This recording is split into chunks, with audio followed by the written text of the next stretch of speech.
The NFL Scouting Combine will conclude on Monday when defensive backs take the field at Lucas Oil Stadium in Indianapolis, Indiana, and representing the Ducks in that group will be Ugo Amadi, who will be the fourth former UO player to participate in the Combine. Amadi's draft value is somewhat all over the map. Some say he will be a mid-round pick. Others believe that he could go undrafted. Here is the fourth in a series of 4 individual breakdowns of each former UO player by an NFL scout and draft analyst Rob Rang of NFLDraftScout.com. The NFL Draft, April 25 to 27, player, Ugo Amadi, defensive back, 5'9", 199 pounds. Had 55 tackles as a senior with 5 for loss and 1.5 sacks. Intercepted 3 passes, returning 2 for touchdowns. He also returned points and took 1 to the house. NFL Scout says, he'll have a chance to maybe athletically show a little bit more than you might think. I thought he had a good year. People are always looking for dependable safeties. He's got a little bit of corner in him, too. His versatility is his strength, not the biggest. But he has good strength and cover skills. Smart but a little bit small. Lacks length. See him more as a free safety. No big knocks on him. His play doesn't really stick out, but there are some things you like. Probably an initial backup player that if he works hard enough he could maybe get some starting time, eventually. Preliminary round prediction, 4th. Rob Rang, @RobRang, says, terrific football player. You wish he was a couple of inches taller, of course. That's going to be the biggest thing that people are going to have concerns about. The instincts, the athletic ability, the physicality. He's a hitter, too. I think that he's a quality NFL prospect who, because of the lack or prototypical size, probably pushes him to day 3. But I thought that he was one of the better defensive players in the entire Pac-12 last year. And so I think that he has a bright future in the NFL. Preliminary round prediction, 4, 5 or 6. Fentress says, the idea that Amadi could go undrafted is inside. Oregon has put a ton of defensive backs into the NFL over the years, and Amadi is right there with them.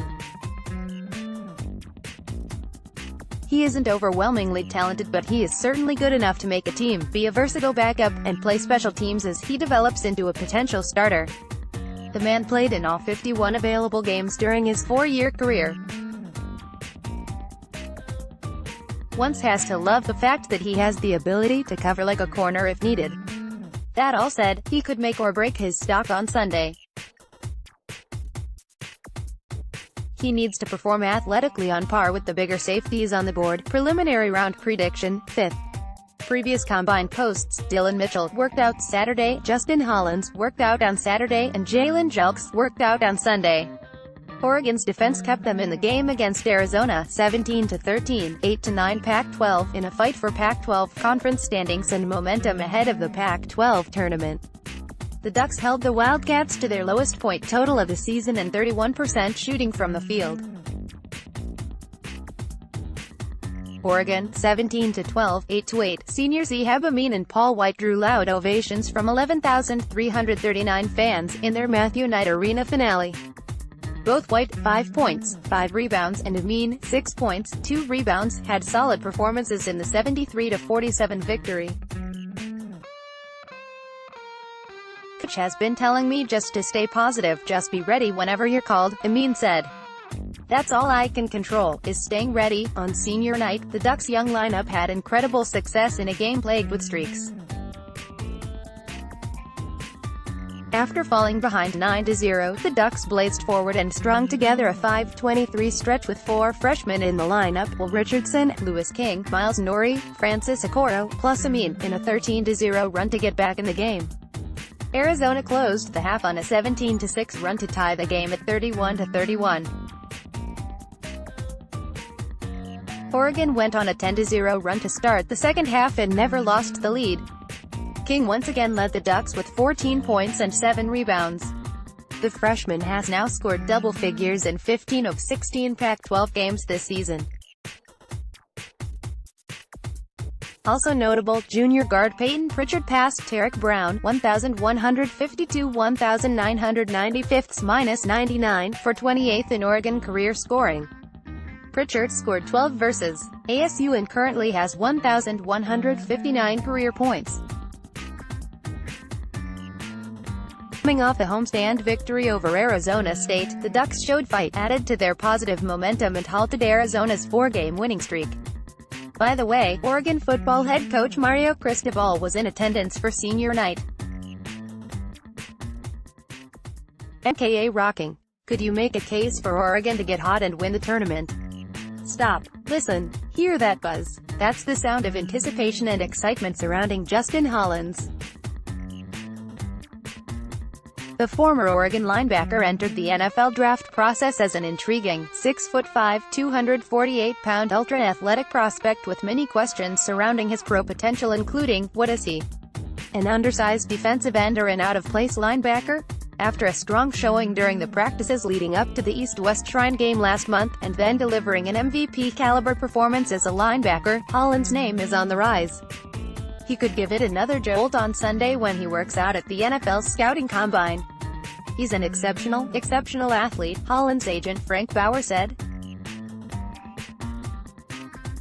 He's very smart. And he has everything they want. The height, the weight, the long arms, the long body.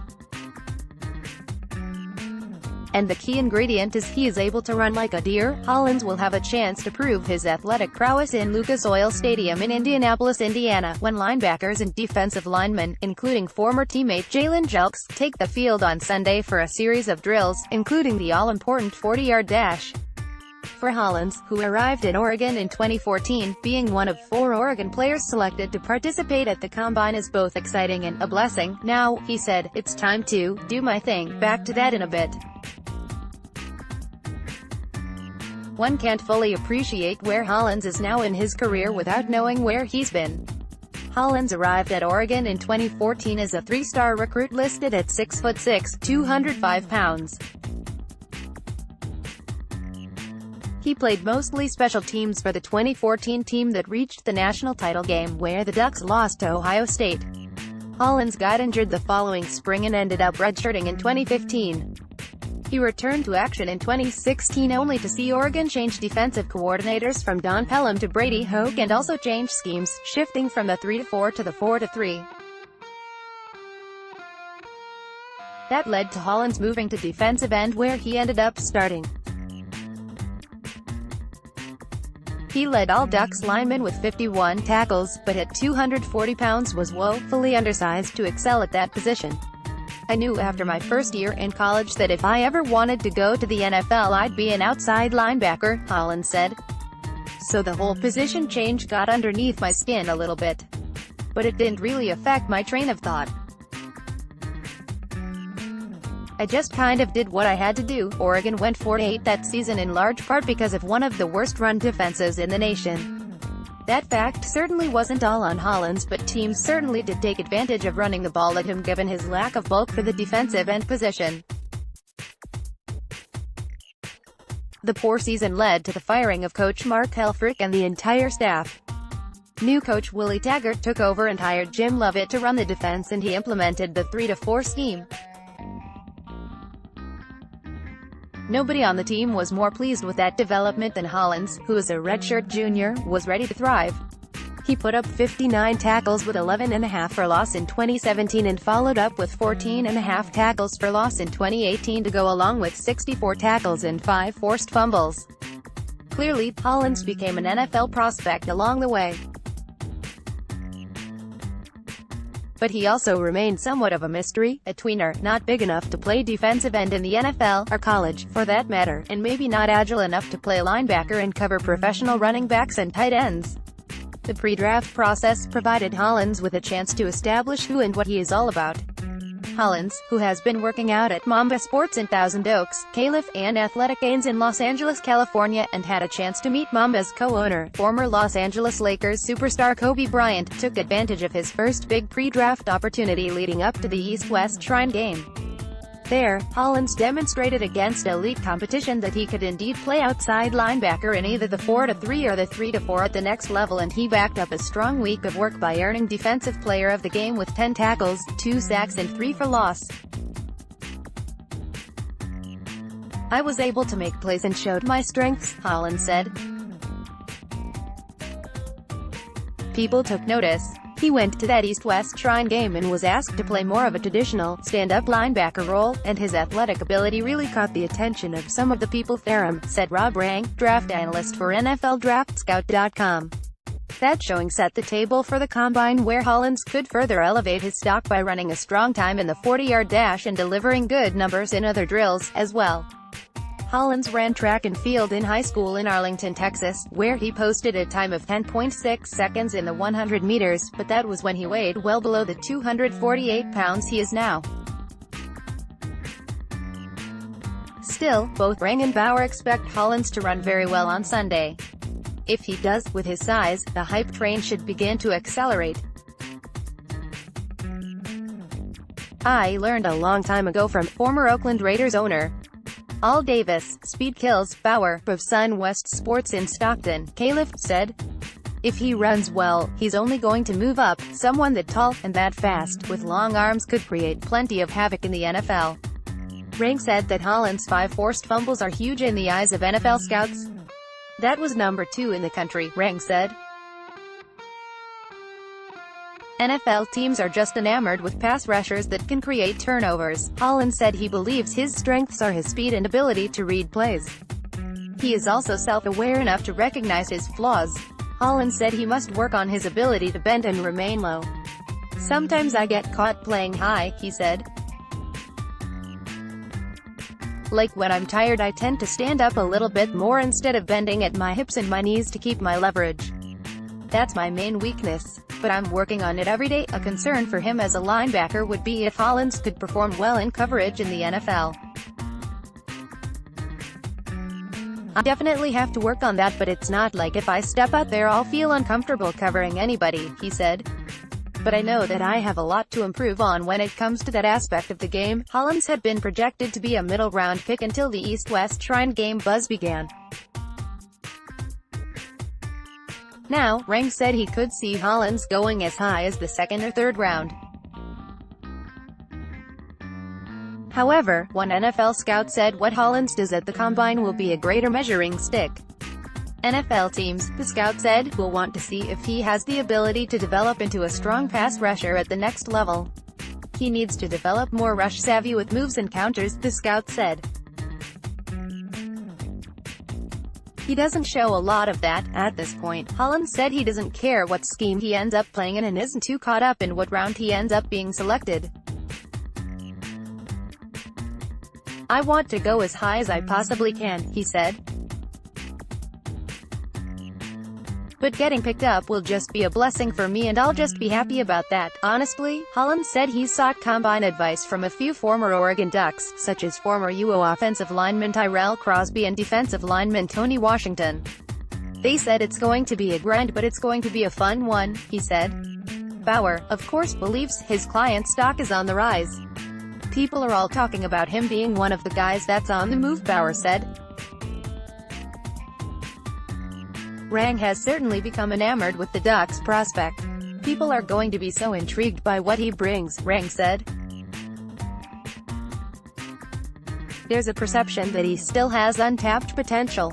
Of the Oregon Ducks, he's the one that's going to have an up arrow next to his name when the process is over, I believe. Now, Hollins has to deliver on the biggest scouting stage in the world.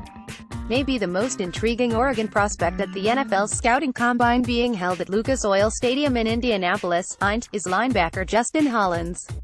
At 6'5", 248 pounds, and possessing unique speed for a man his size, Hollins has a chance to wow scouts at the Combine and elevate his draft stock in a league that instantly becomes enamored with players that have both unique size for their position and elite athleticism. Hollins and defensive end Jalen Jelks work out on Sunday.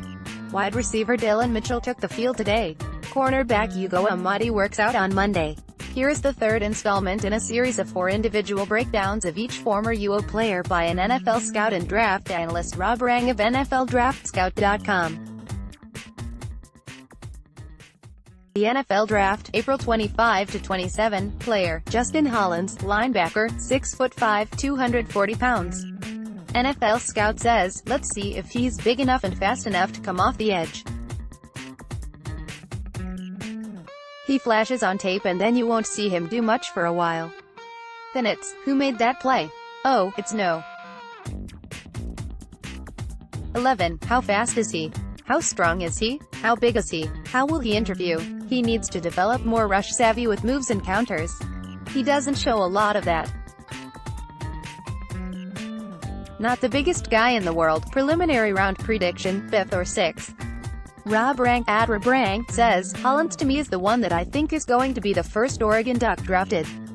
I did not expect to say that halfway through the season, even toward the end of the season, but when he went to that East-West Shrine game and was asked to play more of a traditional stand-up linebacker role, and his athletic ability really caught the attention of some of the people there. He's 6'6", 250 and watch, he is going to end up running in the 4.5s. He can fly. There's a perception that he still has untapped potential. I have some reservations that he could be a bit of a tweener. He's not big enough to play defensive end and not quite agile enough to play linebacker. But he is going to work out so well that somebody is going to convince themselves that they can make him into a linebacker. Preliminary round prediction, 3rd round. Fentress says, full disclosure part 2. Just like with Jelks, I've been a big fan of Hollins' talent since his redshirt freshman season. It drove me nuts when the Ducks moved to the 4-3 in 2016 and forced Hollins to play defensive end at 240 pounds. When Oregon returned to the 3-4 defense in 2017, Hollins' talents began to flourish. He has a chance to become a starter in the NFL as a linebacker in either the 3-4 or the 4-3. The question is, can he cover? Straight line speed won't be an issue. Agility in space could be. We shall see. If he can't cover well, then he might end up being an edge rushing specialist. Whatever Hollins is asked to do, he has the talent to stick in the NFL for a while. If he runs well this weekend, he might end up going higher than expected. Preliminary round prediction, 4th. Upcoming, Amadi works out Monday. Posted, Dylan Mitchell worked out Saturday and Jalen Jelks works out on Sunday. The NFL scouting combine is in full swing at Lucas Oil Stadium in Indianapolis, where 4 Oregon Ducks will be working out for NFL scouts. Taking the field Saturday will be wide receiver Dylan Mitchell. Hitting the field on Sunday will be defensive end Jalen Jelks and linebacker Justin Hollins. Cornerback Ugo Amadi works out on Monday. Here is the second installment in a series of 4 individual breakdowns of each former UO player by an NFL scout and draft analyst Rob Rang of NFLDraftScout.com. The NFL Draft, April 25 to 27, player, Jalen Jelks, defensive end, 6'6", 245 pounds. Led Pac-12 defensive lineman with 57 tackles. Had 29.5 tackles for loss and 15 sacks for his career at Oregon. Also read, Jalen Jelks, splash or slip at the NFL Combine. NFL scout says, depending on athletic ability, he could maybe go as high as late 2nd to late 3rd. That will probably be his window. Has good height and length. Disruptive. Plays with good motor and competitiveness. A little thin and light. Depending on how you use him, he could be susceptible to getting overwhelmed by teams running right at him. Showed a lot of versatility in different alignments. Pass rush guy, initially. If he adds bulk, he could become an every down guy. Preliminary round prediction, 2nd to 3rd. Rob Rang at Rabrang says, entering the year, I had Jelks ahead of Hollins. Jelks is bigger and broader. He has strong hands, but at the same time, like Hollins, he is a little bit of a tweener. I do not expect Jelks to show quite the same agility in terms of changing direction laterally that Hollins will. The week of practice that I saw at the Senior Bowl, he flashed, but he certainly did not dominate. I think that Jelks is more in that 4th to 5th round range. He's a good player, but I don't know if he is the stud that maybe his production and his name suggests. I'm a little bit higher on Hollins than I think some people are and a little bit lower on Jelks than some people are. Preliminary round prediction, 4th to 5th. Fentress says, full disclosure, I've loved me some Jalen Jelks and Justin Hollins since their redshirt freshman seasons. Their potential has always stood out to me, and here they are on the verge of entering the NFL. Jelks did well as a 3-4 defensive end in Oregon's system, but he clearly fits best as a 4-3 end in the NFL unless a team tries him out at linebacker in a 3-4. But I question whether he has the coverage skills to be able to pull that off. He does need to add some weight, which he should. Remember that former UO defensive end Dion Jordan bulked up from 245 to 280 in the NFL and still maintained his pass rushing abilities. Jelks could do the same. I could see him getting up to 260 and becoming a legit edge rusher.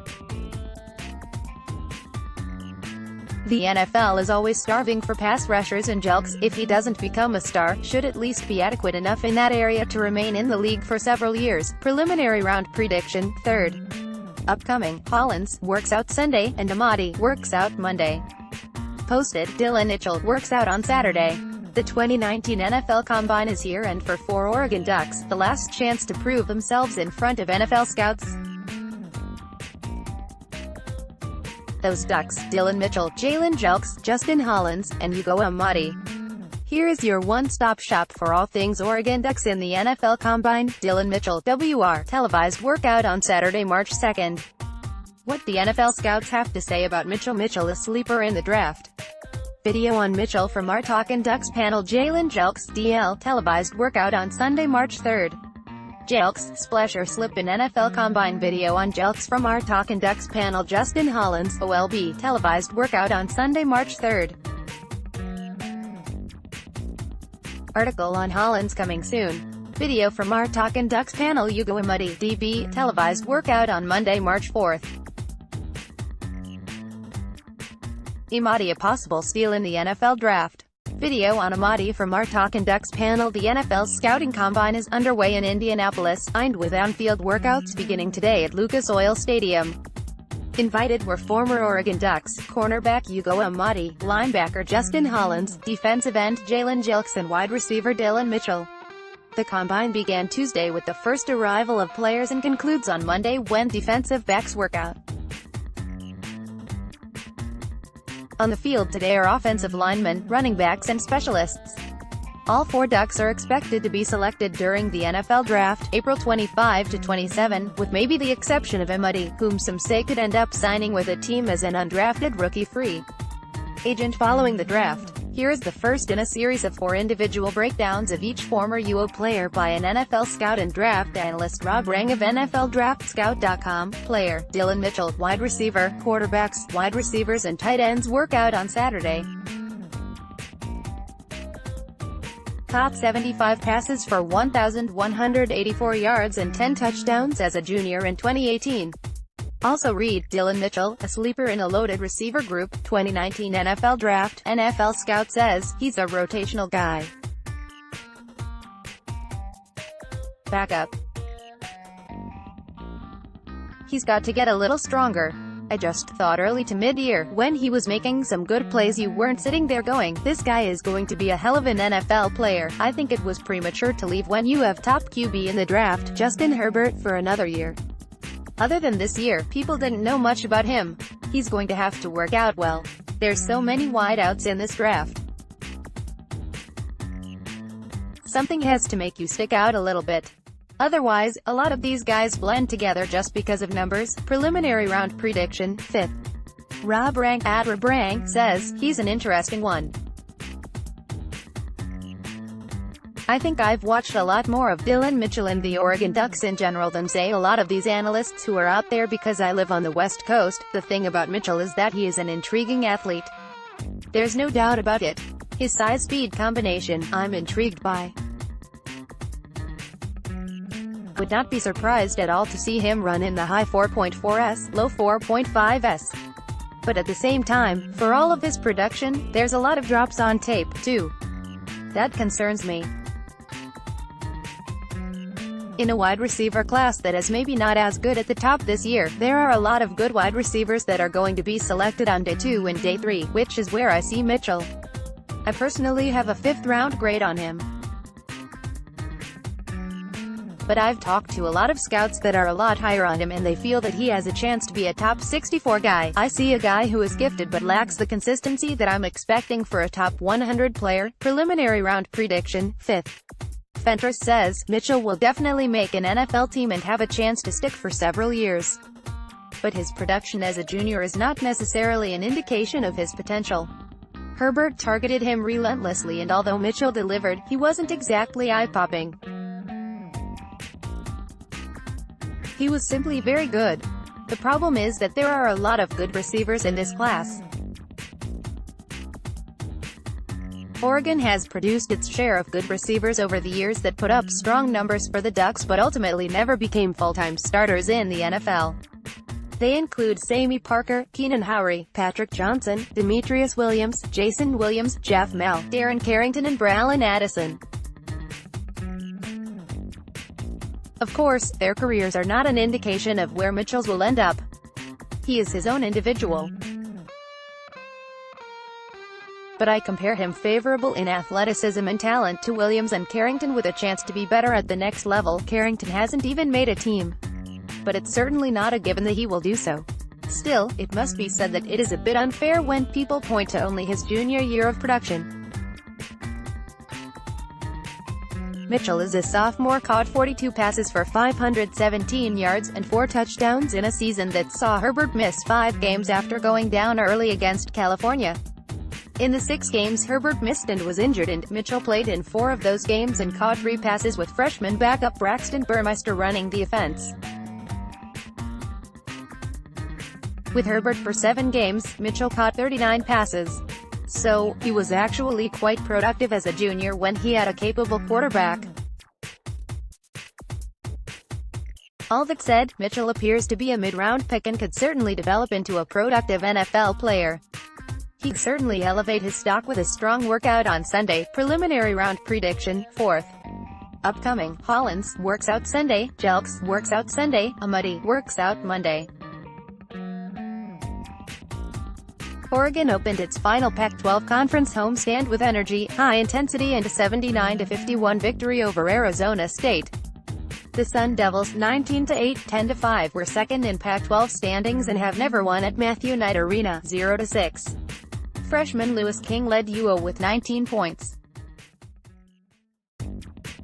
The 6'9" guard has scored in double figures in 14 of 15 Pac-12 games this season. Junior Peyton Pritchard, 18 points, and redshirt senior Ehab Amin, 11 points, made big offensive contributions. Freshman Francis Okoro also had a solid game, finishing with 7 points and a career-high 10 rebounds. The Ducks, 16-12, 7-8, gained valuable experience and confidence by gutting out a win at home to snap a 3-game losing streak, once again proving that anyone can beat anyone in the conference.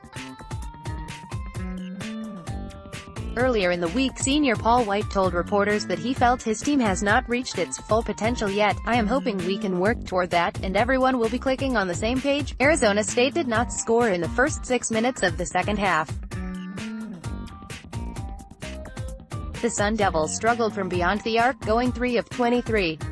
Oregon out-rebounded ASU, 44-26. Off the bench, Ehab Amin, 11 points, and Will Richardson, 7 points, combined to give Oregon an edge in bench points, 24-10. Oregon showed great ball movement, 50-50 ball fight and excellent rebounding. Most of all, the Ducks showed fight with the Pac-12 tournament looming. The Ducks host Arizona on Saturday, March 2nd at 7 p.m. Oregon commit, Seven McGee, the nation's number 2 running back, just gave Ducks football fans a glimpse of the future. In the Pylon 7-on-7 tournament held near Las Vegas, Nevada this weekend, the 5'9", 175-pound ball carrier showed off his speed, agility and elite playmaking abilities as a receiver while finishing in the top 4 of